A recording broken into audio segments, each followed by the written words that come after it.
Tonight on Newsbeat, the latest on the government shutdown and what it may mean for students. Students arrested during LSU's presidential search meeting, and Planned Parenthood closes its doors in the state of Louisiana. All this and more, Newsbeat starts now.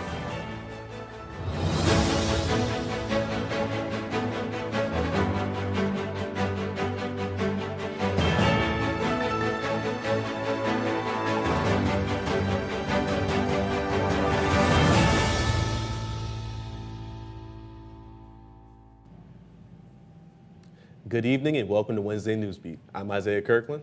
And I'm Morgan Charles. Welcome in and welcome to October. We open tonight with our top story as we bring you the latest on the government shutdown that has stopped funding for all non-essential government operations. The shutdown comes after Congress was unable to pass a new federal budget or a continuing resolution to allow the current budget to remain in place until November. Members of Congress on either side have blamed the other as Republicans chose to not make concessions to the Democratic minority in Congress. Louisiana Representative and Speaker of the House Mike Johnson bashed Democrats in a press conference on Wednesday. Rather than work with President Trump and Republicans to get this job done, as our party has done repeatedly in the same situation over the years, Democrats want to play political games with the lives and the livelihoods of Americans. The simple truth is Democrats in Congress have dragged our country into another reckless shutdown to satisfy their far-left base. Here on campus, LSU students could potentially see an impact if the shutdown lasts.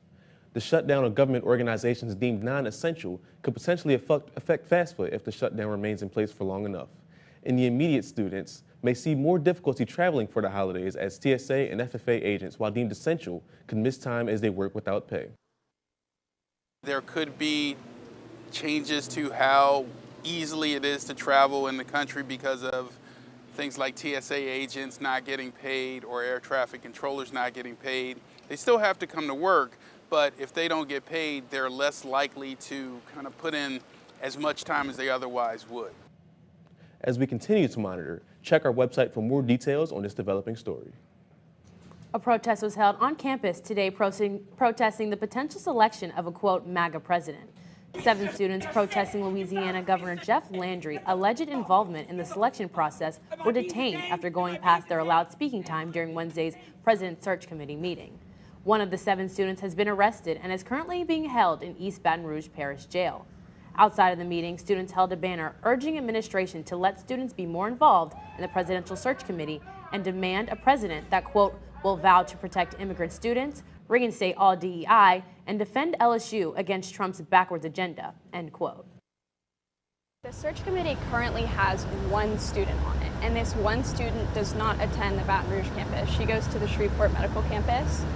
The rest of the people on there are billionaires, business owners. There's people who were appointed directly by Jeff Landry, like Scott Ballard, who is the head of the search committee, and he is also like the Board of Supervisors chair. All of these people do not represent student interests. The search for a new president of LSU has been underway since July, when William Tate left the role for Rutgers. This is still a developing story. Staying on the topic of Governor Landry, Planned Parenthood has shut down all its operations in the state of Louisiana after nearly 40 years. The organization's Baton Rouge and New Orleans clinics will shut down permanently, a decision forced by, quote, relentless political assaults, according to Mulaney Linton, the Gulf Coast president of Planned Parenthood. Supporters want people to know that closures will leave thousands without affordable health care, but Governor Jeff Landry calls it a victory for mothers, babies, and the cause of life. The shutdown marks the end of an era for Louisiana health care, but the fight for reproductive rights is only beginning. After the break, with the midterms right around the corner, we're giving you 2 ways to battle stress here on campus.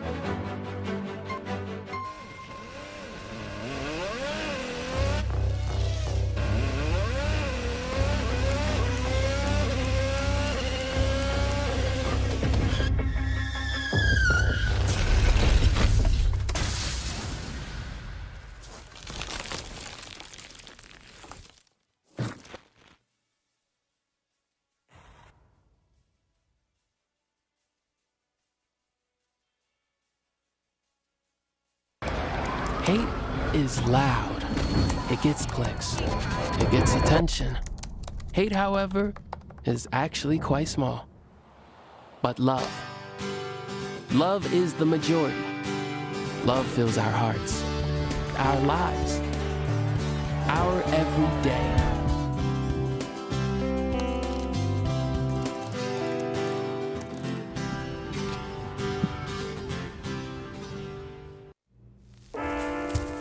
There are a lot of temptations facing young people today, like electronic cigarettes and skateboarding. Each vape pod can contain the same amount of nicotine as a pack of cigarettes. This can lead today's youth to a lifelong addiction and severe lung damage. Recall and consider the facts before making a poor decision. The health class film guy isn't the best person to talk to your kid about vaping. Got a few minutes? You are. Start the conversation with your child about vaping today. Morgan, now, do you know where your clothes were sourced?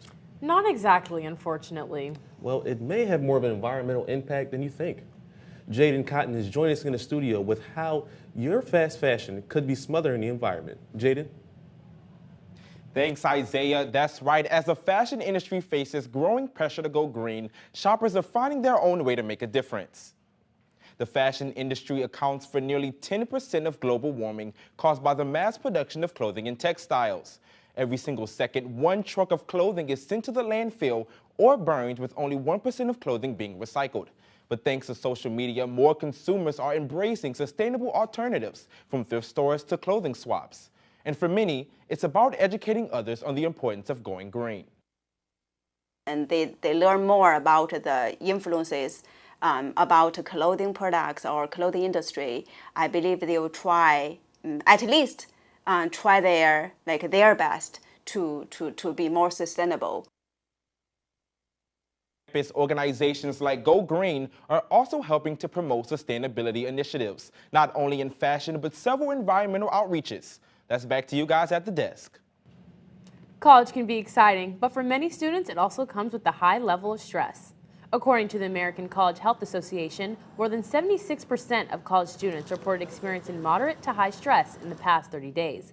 Balancing classes, work, and a social life can make it hard for students to find time to relax, leading to burnout and anxiety. I think it's nice to balance the, stressful workload that we have, with going to classes or anything like that, with something that we do for fun. I think getting outside is really helpful too. The LSU Student Health Center offers a variety of resources, all located on the basement floor. Students can also schedule same-day appointments, walk-in or online.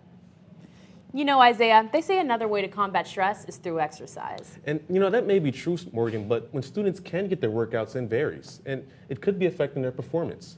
Reporter Paris Tadautow expands on the idea of impact of working out at different times.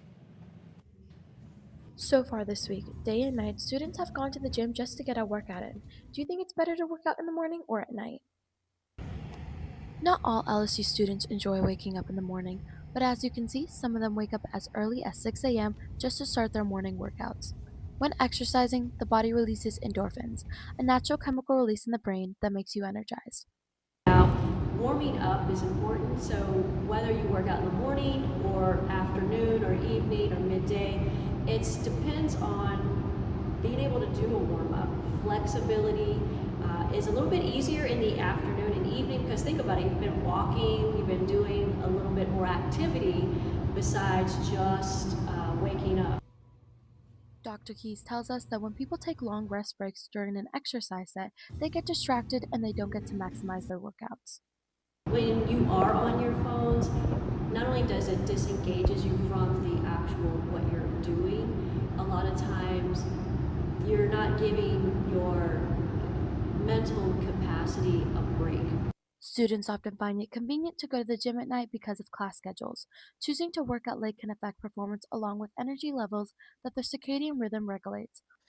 Studies actually show it is better to work out earlier in the morning than it is at night, even though you wake up with that stiffness, just because working out late at night can actually affect your sleep rhythm and make it harder for you to fall asleep quickly and have deep sleep. Don't forget to utilize your resources such as the UREC and the Nicholson Gateway Gym. Reporting for Tiger TV, I'm Paris Tadautow. For more information, go to the Huey P. Long Fieldhouse building, where classes and kinesiology professors can share more on getting the most gains from your workout. And after the break, spooky season is finally here. We'll get you geared up for Halloween on the big screen with this week's What's Going On.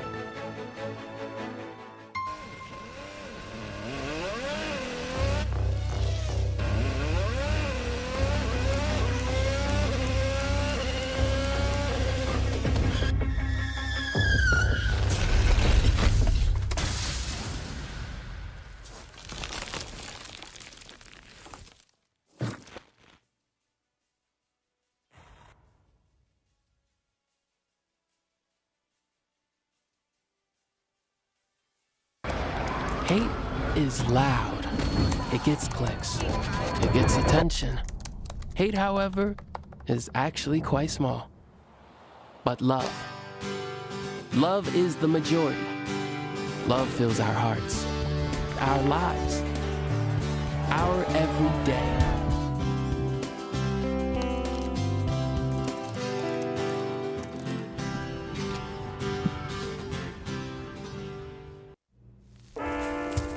There are a lot of temptations facing young people today, like electronic cigarettes and skateboarding. Each vape pod can contain the same amount of nicotine as a pack of cigarettes. This can lead today's youth to a lifelong addiction and severe lung damage. Recall and consider the facts before making a poor decision. The health class film guy isn't the best person to talk to your kid about vaping. Got a few minutes? You are. Start the conversation with your child about vaping today. You need some help? Your tow chains are a little loose. Could spark a wildfire. I could show you how to secure them properly if you'd like. Sure. Thanks a lot. Anytime. You should check out SmokeyBear.com. They've got a bunch of tips on wildfire prevention. Only you can prevent wildfires. Welcome back to Newsbeat. It's October 1st, which means it's officially the start of spooky season. Now, I don't know about y'all, but as soon as October hits, I just want to sit on the couch and binge all of the best Halloween movies. So today, I'm giving you some of my top recommendations. As someone who was raised on Monstober on Disney Channel, this list is starting off with two classics. First up is the one and only Hocus Pocus. Released in 1993, this has become a staple for me every year and will have you singing I Put a Spell on You for the next week and weirdly fangirling over the Sanderson sisters. We also have the family-friendly Halloween Town, which follows a young girl who discovers she comes from a family of witches, leading them to the supernatural world to fight against evil. This trilogy has led to several movies after, including Return to Halloween Town and Halloween Town High, and all are worth the watch. Now, if you prefer the scary classics, the 1978 film Halloween is a must-see, as serial killer Michael Myers heads to a small town in Illinois to find his next victims. And another iconic franchise is Scream. Although the first was released in 1996, 5 more movies have came out after, with the 7th being released in 2026. These movies are full of gore, plot twists, and ghost face reveals that will leave you shocked every time. Now for a movie coming soon to the big screen, and to add to your watch list, Frankenstein will release in theaters on October 17th. The film stars Jacob Elordi and follows the creation and the undoing of the creature.